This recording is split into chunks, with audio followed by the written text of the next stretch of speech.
Hello, my fellow subjects of the internet out there. This is the Aromantic Shipper back again. Really coming down to the wire with recording this one. It's almost midnight on the 31st. But anyway, so I'm going to be talking about The Amazing Spider-Man 1. And so this movie, I know a lot of people really don't like it very much, and to those people, I have to say, fuck you. This movie's awesome. I really like it. And it's not like, I don't know if I would call it amazing exactly, but I think The Amazing Spider-Man 1 is pretty good, and I'm gonna explain why. If I'm being perfectly honest, I think the Amazing Spider-Man 1 is maybe my second favorite Spider-Man movie out of the five of, including the Raimi and the Mark Webb films. I mean, I feel like people really, unnecessarily, crap on really minor aspects of this movie because they're, intent on hating it and, because it's different from the Raimi movies and, for example, people saying, it's so ridiculous that Ben died for chocolate milk, saying stuff like that. It's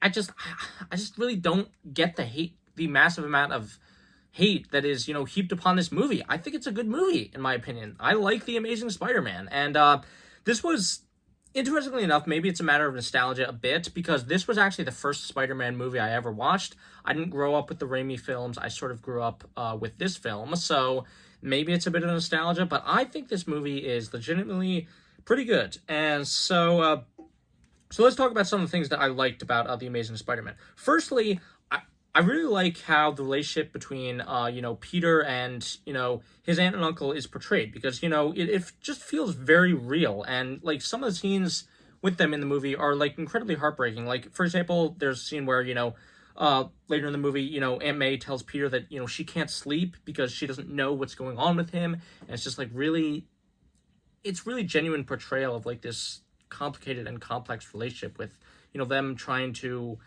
deal with especially the scene that I'm talking about is after Uncle Ben's death, and them trying to deal with it, and Aunt May not really knowing what to do with Peter. And it's just I don't know, it's just the relationship between Peter and his aunt and uncle, it seems incredibly genuine, and I really like both characters in this movie. I also think that Peter Parker himself is a really great character in this movie. I mean, for me personally, I found him significantly more interesting in The Amazing Spider-Man 1 than I did Tobey Maguire in just Spider-Man 1.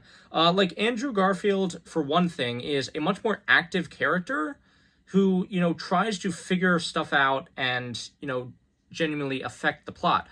If you go back and watch Spider-Man 1 in the Raimi trilogy, Peter was largely passive throughout a lot of it. He sort of just reacted to stuff and didn't really push the plot forward very much. Whereas, in this movie, Peter Parker, he is an active participant in pushing the plot forward and affects a lot of the events that happen. Even in the basically first important moment of the movie, he doesn't just get bit randomly by a spider when he's out on a field trip. He gets bit by the spider when he's going out and actively searching for, information about, what happened to his parents. So I think that's much more interesting. And, again, he's very active throughout this movie. Once his uncle gets killed, he actively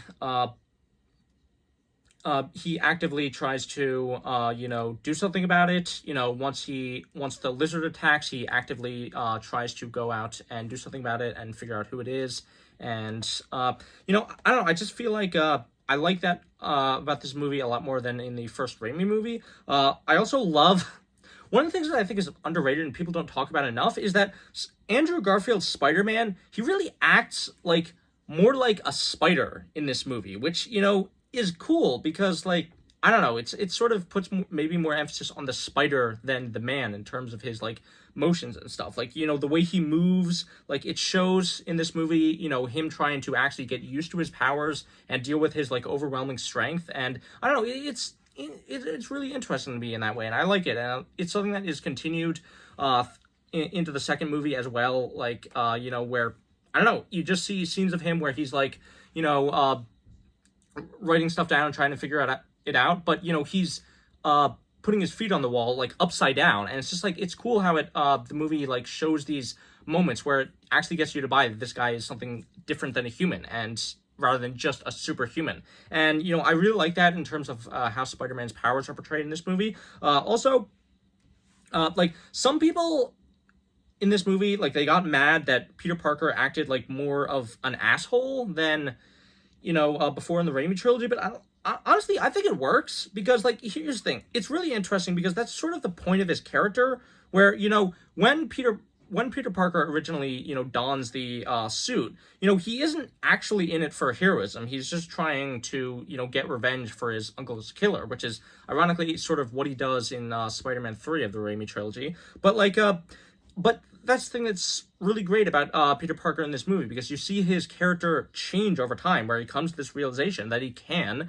and should be more. And like he doesn't actually even after donning the Spider-Man suit, that's not when he legitimately becomes Spider-Man. He only becomes Spider-Man like 20 minutes later in the movie, when you have the car scene, which is just honestly my favorite scene in any of these 5 Spider-Man movies. It is absolutely perfect. The way he just, like, seriously, the way that Peter just goes to rescue this kid, and he immediately takes off his mask to show him that, he's just a normal guy like him, and has him put on the mask because of, to try to, get him to be brave. That scene is so absolutely amazing. Oh my gosh. Seriously, I tear up whenever I see it. That scene, when he's rescuing that kid from the car, it is absolutely fantastic. It is the epitome of what Spider-Man should be, and it is my favorite scene of any of these 5 movies, and I will not have anyone tell me differently about that, because it is just great and so encapsulating about what I love about Andrew Garfield's Spider-Man and this movie. And in addition to other things I love about the movie, Gwen is fantastic. She is so much better as a love interest than Mary Jane was. Like, she's an active character. She actually does things and affects the plot, and I love her chemistry with Peter. And another thing that's great is that, like, she finds out that Peter is Spider-Man, like, halfway through the movie, basically, whereas in the Raimi trilogy, they basically dick us around for 2 movies until she finds out at the end. Whereas this, it's just like, oh, hey, I'm gonna reveal myself to you in, like, basically immediately. And it's just like, I like that, because it's sort of like, it's sort of, obviously subverting the normal superhero,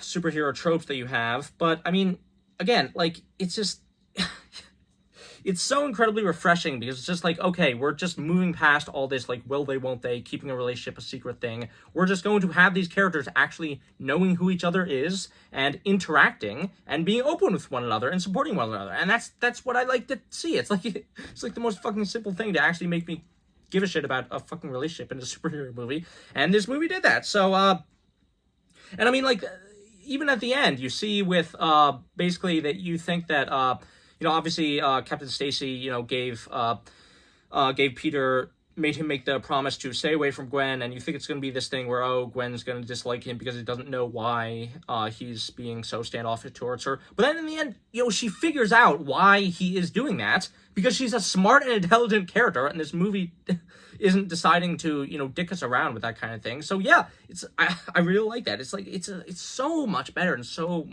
fucking refreshing compared to the Raimi movies, in terms of the, romance and stuff. Also, the action and the swinging scenes in this movie, they're really good. They look very well done. I mean, I think overall the action in the Webb movies is probably better than the Raimi movies. Again, in my opinion, there are still some great scenes in the Raimi movies, but like, I do have to say though, in this movie, I do think there are a bit too many like cuts in some of the action scenes, and like, they should have used probably longer takes in some of them. I mean, I feel like it just cuts the action up a bit too much, but that's one problem I have with it.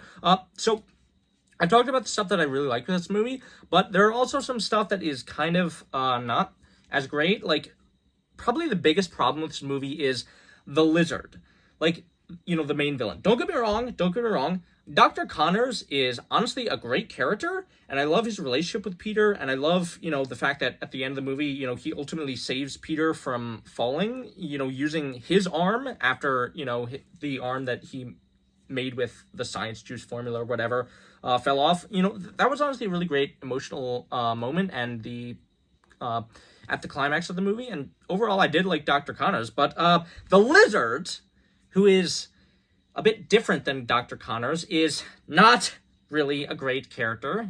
See, you can very easily separate the Dr. Connors that we see at the first third the first half and at the end of this movie from the Lizard, because the Lizard is not very well portrayed. I mean, for some reason, he wants to turn everyone in New York into lizards because they aren't perfect, because he just went crazy, I guess, and you just have this massive monster being like, look at all these poor souls, Peter, I just want to help them. It really doesn't work, and I feel like, it's just like, they're trying to make me, buy into this whole, I don't know, it's just the way the Lizard is portrayed in this movie, and how he's,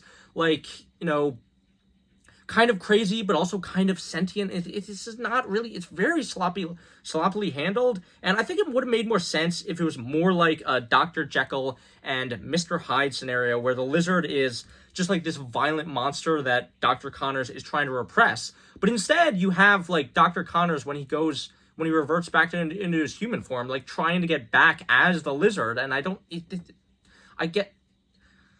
he just kind of goes crazy and tries to turn everyone into lizards, and it doesn't really make that much sense. But so that's kind of a problem with this movie. The villain is not that great, but also another big issue with this movie is that it feels disjointed at times. I mean, it definitely feels like this movie was the subject of a lot of reshoots and studio editing. See, there are a lot of deleted scenes for this movie that are available to be found on YouTube that really should have been kept in. I mean, there's a really great scene in this movie where, a really big example of what I'm talking about in terms of deleted scenes is that in the final cut of the movie, Peter Parker finds out, where Dr. Connors is hiding as the Lizard by watching some lizards go under the sewers. That's how he finds out that Dr. Connors is in the sewers, I guess. But in a deleted scene of the movie, he just follows Dr. Connors to see where he's going, and that makes a lot more sense. I don't understand why you would cut something like that. And another scene that absolutely should have been kept in the movie is that after the fight in the high school, Connors actually reverts back into human form, and Peter saves him from dying, telling him that he isn't going to abandon him. And then this incredibly emotional scene, it leads to the actual resolution of that Dr. Rajit guy, who in the final product of the movie just disappears and is never mentioned again. Literally, the Lizard goes to attack him on the highway, and then he's never seen again. But in a deleted scene of the movie that is actually really good, they address that, and the Lizard kills him, and I don't understand why you would cut that. What the fuck? I don't understand what was the logic of deleting some of these scenes that really were kind of important to the movie, and I don't understand it. But overall, this film obviously has problems, but I still think it is a pretty good film, and I often find myself returning to it. So yeah, I think that the haters are wrong, and The Amazing Spider-Man 1 is a pretty good movie, and pretty soon we're going to be talking about its sequel, so we will give our thoughts on that. Anyway, this is the Aromantic Shipper. Please be sure to like, share, comment, and subscribe, and as always, remember, just because you can't feel loved doesn't mean you shouldn't want other people to. Bye.